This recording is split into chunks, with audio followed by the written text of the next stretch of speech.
Hello guys! Hello Scorpio! Welcome dito sa aking channel, Kapalaran 888. Welcome! Alamin natin kung anong messages, vibration, gabay energy para sa inyong lahat. So Scorpio, this is the pink full moon na mangyayari ngayong April 1, 2, 3. So sinasabi ng baraha mo dito, first card mo is is on your side. New moon in Sagittarius. So this is fiery. Sinasabi ng baraha sa'yo dito na ang swerte daw ay pabor sa'yo. Pabor sa'yo ang swerte. Okay. So, this pink full moon, okay, this pink full moon, siya ay magdadala sa'yo ng pagkakataon, ng oras, ng timing, para makapagpahinga ka. Kumbaga, maybe ilang taon ka, like, pwedeng OFW ka, or pwedeng nagtatrabaho ka sa malayo, or posibleng pagod na pagod ka palagi. Night and day yung trabaho mo, naka-night shift, naka-day shift, graveyard shift, or talagang pagod na pagod ka. So, yung swerte, pabor sa'yo, this pink full moon, it's because, kung ano man na kinikrave mo, na rest, rejuvenation, bakasyon, distress, ay makukuha mo siya. Okay? Simula ngayong April. So, this full moon is the perfect opportunity para mag-step back ka, mag-distress ka. Okay? Unahin mo yung sarili mo. Okay? Unahin mo yung sarili mo, hanapin mo yung kalma, and remind yourself na napaka-importante ng pahinga. Ano man ang nangyayari sa ngayon, sa mundo, sa universe, taking care of yourself is super important, okay? So, yun yung pinaka-importanting sinasabi sa'yo ng pink full moon ngayon na you need to take care of yourself, okay? Pahinga ang kailangan mo.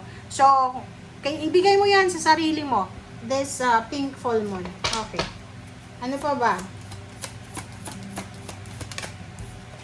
Okay, music. 26-8. So, sinasabi ng baraha, importante daw, Scorpio, na makinig ka ng music, kumanta ka, sumayaw ka. You need to find way na makapag-enjoy ka. Okay? Music, isa sa pinaka makakatulong sa'yo is yung music para makalma ka, ma-distress ka, and makapag-relax ka. Alright. Oops, sorry.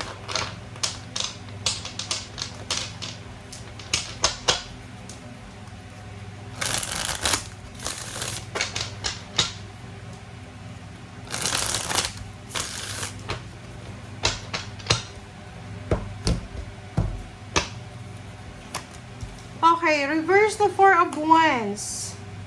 Okay, Three of Cups. Reverse na the Tower. This is the Star.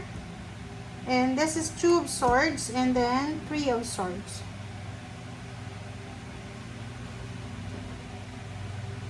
Okay, so kung makikita mo dito, kung makikita nyo dito, sinasabi ng baraha sa'yo dito na Scorpio, maybe you're having an issue with your family. So, may hindi stable sa'yo. Okay? May hindi stable. Kasi itong Four of Wands na to, pag upright siya, ibig sabihin, may stability, may balance, mayroong security sa family life. So, sinasabi ng baraha na pwedeng may problema ka sa love life, may problema ka sa pamilya mo, may problema ka sa in-laws mo, may problema ka sa stability ng trabaho mo or whatever man. Okay? So, maybe you're dealing with stress sa emotion. Pwedeng may asawa ka, may boyfriend, girlfriend, pero may kalibin ka, or kalibin, pero na-in-love ka sa iba. Parang ganun. So, you're having an issue, imbalance yung family life mo. Three of Cups, sinasabi ng baraha sa'yo dito na there's a reason kung bakit nangyayari ito. Sinasabi ng baraha sa'yo dito na if ever daw na may mga imbalances ka na na-experience, especially sa family life, sinasabi ng barahan na yun nga, hanapin mo daw kung saan ka liligaya, kung saan ka magre-relax. Kasi pag may mga hindi stable sa buhay natin, naiirata tayo, naiinis tayo. So we need to take care of it very fast. Sabi ng baraha, maraming rason para magsaya ka. Maraming rason para mag-relax ka. Pero yung iba sa inyo, mas pinili yung malungkot, magmuni-muni, mag-overthink, parang ganon. Yung reverse ng the tower, saka the star, sinasabi ng baraha sa'yo dito na marami kang pinagdaanan na problema sa past. Marami kang sinalubong dati na problema. And nakikita ko mataas yung pangarap mo. Napakataas ang pangarap mo. And sinasabi ng baraha sa'yo na lahat ng tao na may pangarap, talagang dadaan tayo sa lahat ng pagsubok. So, as much as possible, lakasan mo yung loob mo. Okay? Lakasan mo yung loob mo kasi nakikita ko sa'yo dito na dadaan ka sa tower moment. Okay? There's a 2 of swords and 3 of swords. So, sinasabi ng baraha sa'yo dito na meron dito na Scorpio na kaya ka nai-stress, kaya ka hindi mapakali, parang sobrang burden ka, kasi nahihirapan kang magdesisyon eh. Yung iba gusto makipaghiwalay sa kanilang karelasyon, pero natatakot ka naman na makasakit ng ex mo or ng karelasyon mo. Nakikita ko sa'yo dito, may nagugustuhan kang iba eh. 'Di ba? Lalo kung babae ka na Scorpio, may nagugustuhan kang iba.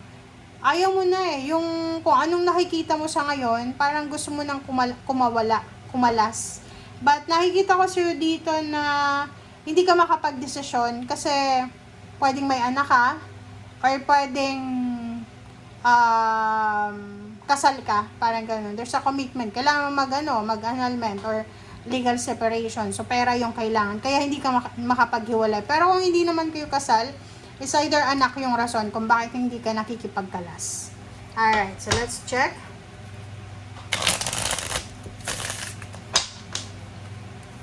Okay, 4 of Wands na reverse. 3 of Wands. Sabi ko sa'yo eh, ang tagal-tagal mo nang naghihintay. Naghihintay ka na ikaw yung hiwalayan. Naghihintay ka kasi yung relationship mo imbalance talaga eh.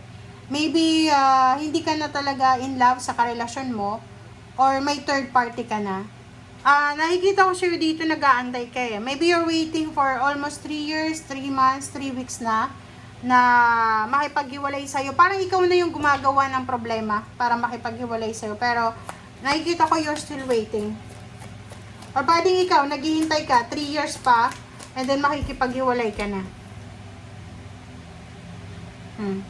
Sa relationship naman, like for example, sa iba sa inyo, yung iba, isa sa mga pangarap nyo sa buhay is yung makapag-travel around the world.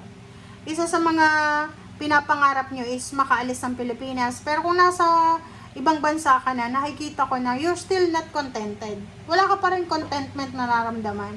Yung akala mo na pag lumabas ka ng Pilipinas, magiging masaya ka, pero still you're suffering emotionally. Okay, the tower na reverse is 8 of Wands. So, yun. Wag tayong magpadalos-dalos kasi itong tower na reverse na to is nagsisimbolo to sa'yo na wag kang magpadalos-dalos sa mga decision making mo.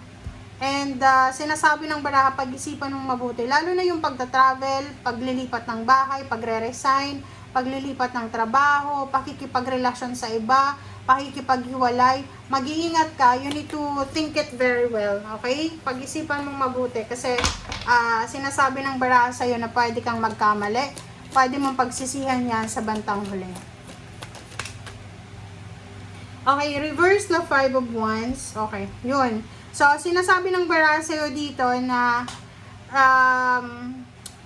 sobra-sobra yung kagustuhan mo na umunlad, matupad yung pangarap mo. And sinasabi ng baraha sa'yo dito na willing ka na makipag-kompetensya, willing kang sumuong sa kahit na anong problema para lang sa pangarap mo. But, ang sinasabi sa'yo dito ng baraha na kailangan mong magdahan-dahan, especially this April. Okay, ang importante ngayong April is yung emotion natin, yung health natin. Physical health, mental health, and emotional health. Yun yung pinaka-importante.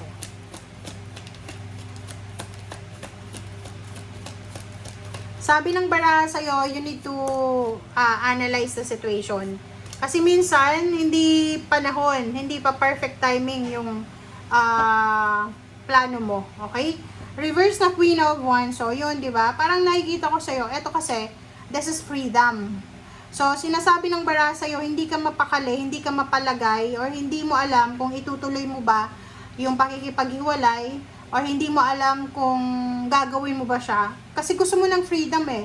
Parang pagod na pagod ka na sa buhay may asawa, sa buhay may pamilya, buhay na may karelasyon. So, parang gusto mong maging free.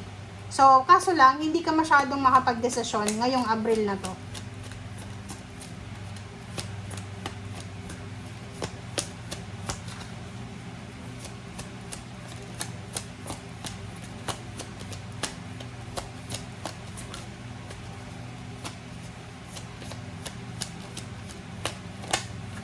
Okay.